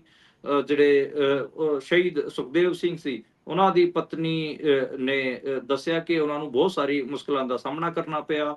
ਜਿਹੜੇ ਪੁਲਿਸ ਵਾਲੇ ਸੀ ਉਹ ਪਹਿਲਾਂ ਭਜਾ ਦਿੰਦੇ ਸੀਗੇ। ਕੇਸ ਵੀ ਦਰਜ ਬਹੁਤ ਮੁਸ਼ਕਲਾਂ ਤੋਂ ਹੋਇਆ ਸੀਗਾ ਤੇ ਇਹ ਜਿਹੜਾ ਕੇਸ ਹੋਇਆ ਵੀ ਸੀਗਾ, 7 ਲੋਕਾਂ ਦਾ ਫੇਕ ਐਨਕਾਊਂਟਰ ਕੀਤਾ ਗਿਆ ਸੀਗਾ ਤੇ ਇਹ ਕੇਸ ਵੀ ਸੁਪਰੀਮ ਕੋਰਟ ਤੱਕ ਲੜਾਈ ਲੜੀ ਤੇ ਹੂੰ, 12 ਦਸੰਬਰ 1996 ਚ ਸੀਬੀਆਈ ਨੂੰ ਇੱਕ ਕੇਸ ਦਿੱਤਾ ਗਿਆ ਸੀਗਾ। ਤੇ ਪੁਲਿਸ ਨੇ ਦਾਅਵਾ ਕੀਤਾ ਸੀਗਾ 2 ਜੁਲਾਈ 1993 ਚ ਪੁਲਿਸ ਨੇ ਦਾਅਵਾ ਕੀਤਾ ਕਿ 3 ਲੋਕ ਸ਼ਿੰਦਰ ਸਿੰਘ, ਦੇਸਾ ਸਿੰਘ ਅਤੇ ਸੁਖਦੇਵ ਸਿੰਘ ਸਰਕਾਰੀ ਹਥਿਆਰਾਂ ਨੂੰ ਲੈ ਕੇ ਫਰਾਰ ਹੋ ਗਏ। ਤੇ ਅਗਲੇ 10 ਦਿਨਾਂ ਬਾਅਦ ਯਾਨੀ ਕਿ 12 ਜੁਲਾਈ ਨੂੰ ਜਿਹੜੇ ਤਤਕਾਲੀਨ ਉਸ ਟਾਈਮ ਤੇ ਡੀਐਸਪੀ ਸੀ ਭੁਪਿੰਦਰਜੀਤ ਅਤੇ ਇੰਸਪੈਕਟਰ ਗੁਰਦੇਵ, ਉਹਨਾਂ ਨੇ ਇੱਕ ਪੁਲਿਸ ਮੁਠਭੇੜ ਦੀ ਕਹਾਣੀ ਬਣਾਈ ਕਿ ਅਸੀਂ ਉਹਨਾਂ ਨੂੰ ਮਾਰ ਦਿੱਤਾ। ਬਾਅਦ ਚ ਫਿਰ ਜੀ, ਇਹ ਨਿਕਲ ਕੇ ਆਇਆ ਕਿ ਜਿਹੜਾ ਸਾਰਾ ਇਹ ਮਾਮਲਾ ਸੀਗਾ ਇਹ ਫਰਜ਼ੀ ਮੁਠਭੇੜ ਸੀਗੀ। ਇੱਕ ਜੀ, ਤੋਂ ਪਹਿਲਾਂ ਤਾਂ ਇਹ ਗੱਲ ਇਹ ਨਿਕਲੀ ਕਿ ਜਿਹੜੀ ਪੋਸਟਮਾਰਟਮ ਦੀ ਰਿਪੋਰਟ ਸੀਗੀ ਉਹ ਤੋਂ ਪਤਾ ਲੱਗਿਆ ਕਿ ਜਿਹੜੇ ਵੀ ਬੰਦੇ ਮੁਠਭੇੜ 'ਚ ਮਾਰੇ ਗਏ ਸੀ ਉਹਨਾਂ ਦੇ ਸਰੀਰਾਂ ਤੇ ਬਹੁਤ ਜ਼ਿਆਦਾ ਜ਼ਖਮ ਸੀਗੇ, ਯਾਨੀ ਕਿ ਉਹਨਾਂ ਨਾਲ ਕੁੱਟਮਾਰ ਕੀਤੀ ਗਈ ਸੀ। ਇੱਕ ਤਾਂ ਯਾਨੀ ਕਿ ਜੀ, ਕੋਈ ਮੁਠਭੇੜ ਨਹੀਂ ਹੋਈ, ਪੁਲਿਸ ਨੇ ਉਹ ਫੜ ਜੀ, ਲਏ ਸੀ, ਪੁਲਿਸ ਨੇ ਉਹਨਾਂ ਨੇ ਰਿਮਾਂਡ ਲਿਆ, ਉਹਨਾਂ ਨੂੰ ਮਾਰਿਆ, ਤੇ ਦੂਜਾ ਇਹ ਪਾਇਆ ਗਿਆ ਕਿ ਜਿਹੜੇ ਹਥਿਆਰਾਂ ਨਾਲ ਮੁਠਭੇੜ ਦਾ ਦਾਵਾ ਕੀਤਾ ਗਿਆ, ਉਹਨਾਂ 'ਚ ਕਈ ਸਾਰੀ ਗੜਬੜੀਆਂ ਸੀ, ਉਹ ਤਾਂ ਚੱਲਦੇ ਹੀ ਨਹੀਂ ਸੀ, ਤੇ ਮੁਠਭੇੜ ਕਿਵੇਂ ਜੀ। ਹੋਊਗੀ? ਤੇ ਇਹ ਜਿਹੜੇ ਦੋ ਆਧਾਰ ਬਣੇ, ਇਸ ਕਰਕੇ ਫੜੇ ਗਏ ਹੈਗੇ ਆ। ਤੇ ਮੈਨੂੰ ਲੱਗਦਾ ਹੈਗਾ ਕਿ ਜੇ ਇਹ ਸਾਰੀਆਂ ਚੀਜ਼ਾਂ ਖੰਗਾਲੀਆਂ ਜਾਣ, ਉਸ ਸਾਰੇ ਦੌਰ ਨੂੰ ਖੰਗਾਲਿਆ ਜਾਵੇ, ਤੇ ਪੰਜਾਬ ਪੁਲਿਸ ਦਾ ਮੈਨੂੰ ਲੱਗਦਾ ਹੈਗਾ ਕਿ ਉਸ ਟਾਈਮ ਜਿਹੜੇ ਪੋਸਟਡ ਸੀਗੇ, ਕੋਈ ਅਧਿਕਾਰੀ ਨਹੀਂ ਬਚਣਾ, ਇੱਕ ਅੱਧਾ ਅਧਿਕਾਰੀ ਬਚੂਗਾ। ਇਹਨਾਂ ਨੇ ਇੰਨਾ ਜ਼ੁਲਮ ਢਾਇਆ ਹੈ। ਜੀ, ਬਹੁਤ ਘੱਟ ਗਿਣਤੀ, ਬਿਲਕੁਲ ਤੁਸੀਂ ਠੀਕ ਕਿਹਾ, ਉਹਨਾਂ ਲੋਕਾਂ ਦੀ ਹੋਊਗੀ ਜਿਨ੍ਹਾਂ ਨੇ ਉਸ ਸਮੇਂ ਵੀ ਸੱਚ ਤੇ ਖੜ ਕੇ ਆਪਣੀ ਡਿਊਟੀ ਕੀਤੀ ਹੈ, ਨੋ ਡਾਊਟ। ਅੱਗੇ ਚੱਲਦੇ ਹਾਂ ਤਾਂ ਪੰਜਾਬ ਦੇ ਜਿਹੜੇ ਸਾਬਕਾ ਮੰਤਰੀ ਰਹਿ ਚੁੱਕੇ ਵਿਕਰਮ ਮਜੀਠੀਆ ਹੁਣਾਂ ਦੀ ਗੱਲ ਕਰਦੇ ਹਾਂ, ਤਾਂ ਉਹਨਾਂ ਦੀ ਬੇਲ ਹਾਲੇ ਮਿਲਦੀ ਨਜ਼ਰ ਨਹੀਂ ਆ ਰਹੀ, ਫਿਰ ਤੋਂ ਫੈਸਲਾ ਟਲਿਆ। ਹਾਂਜੀ, ਅੱਜ ਉਹਨਾਂ ਦੀ ਬੇਸਿਕਲੀ ਬੈਰਕ ਨੂੰ ਲੈ ਕੇ ਸੁਣਵਾਈ ਸੀ ਕਿ ਬੈਰਕ ਬਦਲੀ ਜਾਵੇ, ਨਾ ਉਹਨੂੰ ਵੀ ਟਾਲ ਦਿੱਤਾ ਗਿਆ, ਤੇ 6 ਅਗਸਤ ਨੂੰ ਹੁਣ ਸੁਣਵਾਈ ਹੋਊਗੀ। ਤੇ ਪੰਜਾਬ ਹਰਿਆਣਾ ਹਾਈ ਕੋਰਟ ਦੇ ਵਿੱਚ ਸੁਣਵਾਈ ਚੱਲ ਰਹੀ ਸੀ, ਤੇ ਉਹਨੂੰ ਲੈ ਕੇ 6 ਅਗਸਤ ਨੂੰ ਸੁਣਵਾਈ ਕੀਤੀ ਜਾਊਗੀ। ਤੇ ਇਹ ਦੇਖਦੇ ਹਾਂ ਕਿ ਕੀ ਇਸ 'ਚ ਬਣਦਾ ਕੀ ਹੈ, ਯਾਨੀ ਕਿ ਉਹਨਾਂ ਦੀ ਬੈਰਕ ਉਹ ਨਿਊ ਨਾਭਾ ਜੇਲ੍ਹ 'ਚ ਹੈਗੇ ਆ, ਉੱਥੇ ਦੇਖਦੇ ਹਾਂ ਕਿ ਕਿਵੇਂ ਚੀਜ਼ਾਂ ਅੱਗੇ ਵਧਦੀਆਂ ਨੇ। ਅੱਛਾ, ਲੈਂਡ ਪੂਲਿੰਗ ਨੀਤੀ ਦੀ ਜਦੋਂ ਆਪਾਂ ਗੱਲ ਕਰਦੇ ਹਾਂ, ਲਗਾਤਾਰ ਗਲੇ ਦੀ ਹੱਡੀ ਤਾਂ ਸਰਕਾਰ ਦੀ ਇਹ ਮੁੱਦਾ ਬਣ ਹੀ ਚੁੱਕਿਆ, ਇਹ ਨੀਤੀ ਬਣ ਹੀ ਚੁੱਕੀ ਹੈ, ਪਰ ਉਸੇ ਦੇ ਵਿੱਚੋਂ ਜਦੋਂ ਆਪਣੀ ਹੀ ਪਾਰਟੀ ਦੇ ਬੰਦੇ ਕਿਰਨੇ ਸ਼ੁਰੂ ਹੋ ਜਾਣ ਤਾਂ ਸ਼ਾਇਦ ਇਸ ਨੂੰ ਰੀਕਨਸੀਡਰ ਕਰ ਲੈਣਾ ਚਾਹੀਦਾ ਹੈ। ਲਗਾਤਾਰ ਲੋਕ ਅਸਤੀਫਾ ਦੇ ਰਹੇ ਨੇ, ਜਿਹੜੇ ਆਮ ਆਦਮੀ ਪਾਰਟੀ ਦੇ ਛੋਟੇ ਤੋਂ ਛੋਟੇ ਅਹੁਦੇ ਤੇ ਵੀ ਮੌਜੂਦ ਸੀ। ਲਗਾਤਾਰ ਸੋਸ਼ਲ ਮੀਡੀਆ ਤੇ ਜਿਹੜਾ ਕੋਈ ਅਸਤੀਫਾ ਨਹੀਂ ਦੇ ਰਿਹਾ ਜਾਂ ਅਹੁਦੇ ਤੇ ਨਹੀਂ ਹੈ, ਉਹ ਸੋਸ਼ਲ ਮੀਡੀਆ ਤੇ ਪਾਲਿਸੀ ਨੂੰ ਕੰਡੈਮ ਕਰ ਰਿਹਾ ਹੈ। ਕੀ ਕਹੋਗੇ ਜੀ ਇਸ ਸਾਰੇ ਤੇ? ਹਾਂਜੀ, ਇਹ ਜਿਹੜੀ ਲੈਂਡ ਪੂਲਿੰਗ ਪਾਲਿਸੀ ਹੈ, ਇਹਦੇ ਉਲਟ ਮੋਗਾ ਤੋਂ ਆਮ ਆਦਮੀ ਪਾਰਟੀ ਦੇ ਸਾਬਕਾ ਡਿਸਟ੍ਰਿਕਟ ਪ੍ਰੈਜ਼ੀਡੈਂਟ ਅਤੇ ਹੁਣ ਮੌਕੇ ਤੇ ਡਿਸਟ੍ਰਿਕਟ ਪਲਾਨਿੰਗ ਬੋਰਡ ਦੇ ਚੇਅਰਮੈਨ ਹਰਮਨਜੀਤ ਸਿੰਘ ਬਰਾੜ, ਯਾਨੀ ਕਿ ਮੌਕੇ ਤੇ ਉਹ ਅਹੁਦੇਦਾਰ ਸੀਗੇ, ਡਿਸਟ੍ਰਿਕਟ ਪਲਾਨਿੰਗ ਬੋਰਡ ਜਿਹੜਾ ਹੁੰਦਾਗਾ ਉਹਦੇ ਚੇਅਰਮੈਨ ਸੀਗੇ, ਯਾਨੀ ਕਿ ਆਮ ਆਦਮੀ ਪਾਰਟੀ ਦੇ ਮੋਗਾ ਜ਼ਿਲ੍ਹੇ ਦੇ ਵਨ ਆਫ ਦਾ ਮੇਨ ਕਹਿ ਸਕਦੇ ਹੋ, ਕਿਉਂਕਿ ਉਹ ਸਾਬਕਾ ਡਿਸਟ੍ਰਿਕਟ ਪ੍ਰੈਜ਼ੀਡੈਂਟ ਵੀ ਹੈਗੇ ਆ, ਤੇ one of the main player ਸੀਗੇ, one of the main leader. ਉਹਨਾਂ ਨੇ ਇਸਤੀਫਾ ਦਿੱਤਾ ਤੇ ਉਹਨਾਂ ਨੇ ਸੋਸ਼ਲ ਮੀਡੀਆ ਤੇ ਪੋਸਟ ਲਿਖੀ ਹੈ ਕਿ ਮੈਂ ਕਿਸਾਨ ਹੋਣ ਦੇ ਨਾਤੇ ਕਿਸਾਨਾਂ ਨਾਲ ਖੜਾ, ਤੇ ਸਰਕਾਰ ਤੋਂ ਅਪੀਲ ਕਰਦਾ ਹਾਂ ਕਿ ਇਸ ਮਸਲੇ ਤੇ ਦੁਬਾਰੇ ਵਿਚਾਰ ਕਰੇ। ਤੇ ਹੁਣ ਜਿਹੜੀ ਇਹ ਲੈਂਡ ਪੂਲਿੰਗ ਪਾਲਿਸੀ ਹੈ, ਉਹਦੇ ਤੇ ਜਿਵੇਂ ਤੁਸੀਂ ਮਾਲਵਿੰਦਰ ਕੰਗ ਉੱਤੇ ਕਹਿ ਰਹੇ ਸੀਗੇ, ਉਹ ਵੀ ਮੈਂ ਦੇਖਿਆ ਉਹਨਾਂ ਦੀ ਫੇਸਬੁੱਕ ਪੋਸਟ ਅਜੇ ਵੀ ਹੈ, ਟਵਿੱਟਰ ਵਾਲੀ ਪੋਸਟ ਡਿਲੀਟ ਹੋਈ ਹੈ। ਉਹਦੇ ਤੇ ਮੈਂ ਫਿਰ ਉਹਨਾਂ ਨੂੰ ਪੁੱਛਿਆ ਫੋਨ ਲਾ ਕੇ ਕਿ ਮੈਂ ਕਿਹਾ ਕੀ ਚੱਕਰ, ਟਵਿੱਟਰ ਤੇ ਪੋਸਟ ਡਿਲੀਟ ਹੋ ਗਈ ਤੇ ਫੇਸਬੁੱਕ ਤੇ ਐਂ ਪਈ ਹੈ, ਤੇ ਉਹਨਾਂ ਨੇ ਕਿਹਾ ਕਿ ਟਵਿੱਟਰ ਮੇਰਾ ਦਿੱਲੀ ਵਾਲੇ ਚਲਾਉਂਦੇ ਸੀਗੇ, ਤੇ ਉਹ ਕਹਿੰਦੇ ਇਸ ਕਰਕੇ ਡਿਲੀਟ ਹੋਈ ਹੈ। ਮੈਂ ਕਿਹਾ ਠੀਕ ਹੈ, ਦਿੱਲੀ ਦੀ ਸੋਸ਼ਲ ਮੀਡੀਆ ਟੀਮ ਸੀ, ਉਹ ਚਲਾ ਰਹੀ, ਯਾਨੀ ਕਿ ਉਹਨਾਂ ਤੇ ਵੀ ਇੱਕ ਕਿਸਮ ਦਾ ਦਬਾਅ ਹੈ। ਹਾਲਾਂਕਿ ਉਹਨਾਂ ਨੇ ਕਿਹਾ ਸੀਗਾ ਕਿ ਕਿਤੇ ਮੀਡੀਆ 'ਚ ਨਾ ਬੋਲਣਾ, ਪਰ ਮੈਂ ਬੋਲ ਦਿੱਤਾ, ਠੀਕ ਹੈ, ਕੋਈ ਚੱਕਰ ਨਹੀਂ। ਸਟੂਡੈਂਟ ਲੀਡਰ ਰਹੇ ਨੇ ਪੰਜਾਬ ਯੂਨੀਵਰਸਿਟੀ ਦੇ, ਅਸੀਂ ਵੀ ਪੰਜਾਬ ਯੂਨੀਵਰਸਿਟੀ ਦੇ ਪਾਸ ਆਊਟ ਆ, ਸਾਡੇ ਸੀਨੀਅਰ ਹੈਗੇ ਆ, ਮੈਨੂੰ ਲੱਗਦਾ ਹੈ ਕਿ ਇੰਨਾ ਤਾਂ ਪ੍ਰੈਸ਼ਰ ਚੱਲ ਹੀ ਲੈਣਗੇ। ਜੀ ਜੀ, ਅੱਗੇ ਜੇ ਚੱਲਦੇ ਹਾਂ ਤਾਂ ਗੱਲ ਕਰਦੇ ਹਾਂ ਸੰਗਰੂਰ ਜੇਲ੍ਹ ਦੇ ਸੁਪਰੀਡੈਂਡੈਂਟ ਦੀ ਜਿਹੜੀ ਟਰਾਂਸਫਰ ਹੋਈ ਹੈ, ਉਸ ਦੇ ਪਿੱਛੇ ਕੀ ਹੈ ਜੀ? ਕਹਿੰਦੇ ਇੱਕ ਬੰਦੀ ਸੀ ਸਿੱਖ ਨੌਜਵਾਨ, ਤੇ ਉਸ ਦੀ ਸੰਦਿਗਧ ਮੌਤ ਹੋਈ ਸੀ। ਹਾਂਜੀ, ਸਿੱਖ ਬੰਦੀ ਸਿੱਖ ਸਿੰਘ ਸੀਗਾ ਜੀ, ਗੁਰਵਿੰਦਰ ਸਿੰਘ, ਤੇ ਉਹਦੀ ਡੈਥ ਹੋਈ ਹੈ। ਬੇਸਿਕਲੀ ਉਹਨੂੰ UAPA ਤੇ ਕੇਸਾਂ 'ਚ ਬੰਦ ਕਰ ਰੱਖਿਆ ਸੀਗਾ, ਤੇ ਖਾਲਿਸਤਾਨੀ ਉਹਨੂੰ ਡਿਕਲੇਅਰ ਕਰ ਰੱਖਿਆ ਸੀਗਾ ਕਿ ਇਹ ਖਾਲਿਸਤਾਨੀ ਟੈਰਰਿਸਟ ਹੈ। ਇਹ ਵਰਡਿੰਗ ਸੀਗੀ, ਮਤਲਬ ਬੇਸਿਕਲੀ ਉਹਦੇ ਤੇ ਤੇ UAPA ਵੀ ਲਾਇਆ ਵੀ ਉਸੇ ਤੇ ਜਾਂਦਾਗਾ ਕਿ ਇਹ ਤਾਂ ਦੇਸ਼ ਨੂੰ ਤੋੜਨ ਦੀ ਸਾਜ਼ਿਸ਼ ਕਰ ਰਿਹਾ ਸੀ। ਇਸ ਕਿਸਮ ਦੀ ਉਹਦੀ FIR ਸੀਗੀ। ਤੇ ਉਹਦੇ ਜਿਹੜੇ ਪਿਤਾ ਨੇ ਜਗੀਰ ਸਿੰਘ ਅਤੇ ਉਹਨਾਂ ਦੇ ਰਿਸ਼ਤੇਦਾਰ ਸੁਖਬੀਰ ਸਿੰਘ, ਉਹਨਾਂ ਨੇ ਆਰੋਪ ਲਾਇਆ ਹੈਗਾ ਕਿ ਬੇਸਿਕਲੀ ਕਿਉਂਕਿ ਉਹ ਪੰਥਕ ਧਿਰਾਂ ਨਾਲ ਵਿਚਰਦੇ ਸੀਗੇ, ਸਿੱਖ ਪੋਲਿਟਿਕਸ ਕਰਦੇ ਸੀਗੇ, ਸਿੱਖ ਸਿਆਸਤ ਕਰਦੇ ਸੀ, ਇਸ ਕਰਕੇ ਜੇਲ੍ਹ ਪ੍ਰਸ਼ਾਸਨ ਨੇ ਉਹਨਾਂ ਦੀ ਮੌਤ ਕੀਤੀ ਹੈ। ਉਹ ਪਹਿਲਾਂ ਵੀ ਕਹਿੰਦੇ ਰਹੇ ਹੈ ਕਿ ਉਹਨਾਂ ਨੂੰ ਜੇਲ੍ਹ 'ਚ ਜਾਣ ਦਾ ਖਤਰਾ ਹੈਗਾ, ਤੇ ਜਿਹੜੀ ਜੇਲ੍ਹ ਨੇ ਉਹਨੂੰ ਸੁਸਾਈਡ ਦਿਖਾ ਦਿੱਤਾ ਹੈ ਕਿ ਇਹ ਤਾਂ ਫਾਂਸੀ ਖਾ ਕੇ ਮਰ ਗਿਆ ਜੀ, ਤੇ ਜਿਹੜਾ ਜੇਲਰ ਹੈਗੇ ਉਹਦੇ ਟ੍ਰਾਂਸਫਰ ਕਰ ਦਿੱਤੀ ਗਈ ਹੈ। ਪਰ ਮੈਨੂੰ ਲੱਗਦਾ ਕਿ ਇਸ ਮਾਮਲੇ ਤੇ ਕੋਈ ਮਤਲਬ ਚੱਜਦੀ ਇਨਵੈਸਟੀਗੇਸ਼ਨ ਹੋਊਗੀ। ਸਾਰੇ ਸਿੱਖ ਜਥੇਬੰਦੀਆਂ ਨੂੰ ਪ੍ਰੈਸ਼ਰ ਪਾਉਣ ਦੀ ਲੋੜ ਹੈ, ਕਿਉਂਕਿ ਆਪਾਂ ਨੂੰ ਪਤਾ ਕਿ ਆਪਣੇ ਬਹੁਤ ਸਾਰੇ ਮੁੰਡੇ UAPA NSA ਇਸ ਕਿਸਮ ਦੀ ਧਾਰਾਵਾਂ 'ਚ ਜੇਲ੍ਹਾਂ 'ਚ ਬੰਦ ਹੈਗਾ। ਕਿ ਉਹ ਟ੍ਰਾਇਲ ਤੋਂ ਪਹਿਲਾਂ ਹੀ ਮਾਰ ਦਿੱਤੇ ਜਾਣਗੇ? ਇਹਦਾ ਜਿਹੜਾ ਟ੍ਰਾਇਲ ਸੀ, ਜ਼ਮਾਨਤ ਦਾ ਟ੍ਰਾਇਲ ਸੀਗਾ, ਉਹ 4 ਅਗਸਤ ਨੂੰ, ਅੱਜ ਯਾਨੀ ਕਿ ਜਦੋਂ ਆਪਾਂ ਬੁਲੇਟਿਨ ਕਰ ਰਹੇ ਹਾਂ, ਅੱਜ ਦੀ ਸੁਣਵਾਈ ਹੋਣੀ ਸੀਗੀ, ਤੇ ਕੱਲ ਇਹ ਵਿਚਾਰਾ ਪੂਰਾ ਹੋ ਗਿਆ ਤੇ ਇਹਨੂੰ ਮਾਰ ਦਿੱਤਾ ਗਿਆ। ਮੈਂ ਤਾਂ ਇਹ ਕਹਾਂਗਾ।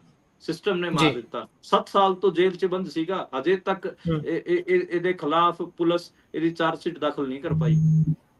ਜੀ 7 ਸਾਲ ਤੋਂ ਤੁਸੀਂ ਇਹਨੂੰ ਕਹੋਗੇ ਲੀਗਲ ਡਿਟੈਂਸ਼ਨ। ਜੀ ਜੀ 7-7 ਸਾਲ ਹੋ ਜਾਂਦੇ ਆਪਣੇ ਮੁੰਡਿਆਂ ਨੂੰ ਜੇਲ੍ਹਾਂ 'ਚ ਬੰਦ ਹੋਏ, ਤੇ ਆਖਰ 'ਚ ਉਹਨੂੰ ਮਾਰ ਦਿੰਦੇ ਨੇ। ਜਦੋਂ ਹਾਈ ਕੋਰਟ 'ਚ ਉਹਦੀ ਜ਼ਮਾਨਤ ਯਾਚਕਾ ਤੇ ਸੁਣਵਾਈ ਹੋਣੀ ਸੀ, ਉਦੋਂ ਉਹਨੂੰ ਮਾਰ ਦਿੱਤਾ ਗਿਆ। ਹਾਈ ਕੋਰਟ ਜੀ ਨੂੰ ਵੀ, ਇੰਡੀਆ ਦੇ ਜੁਡੀਸ਼ੀਅਲ ਸਿਸਟਮ ਨੂੰ ਵੀ, ਸਿੱਖ ਜਥੇਬੰਦੀਆਂ ਨੂੰ ਵੀ ਇਸ ਮੁੱਦੇ ਨੂੰ ਚੁੱਕਣਾ ਚਾਹੀਦਾ। ਜੀ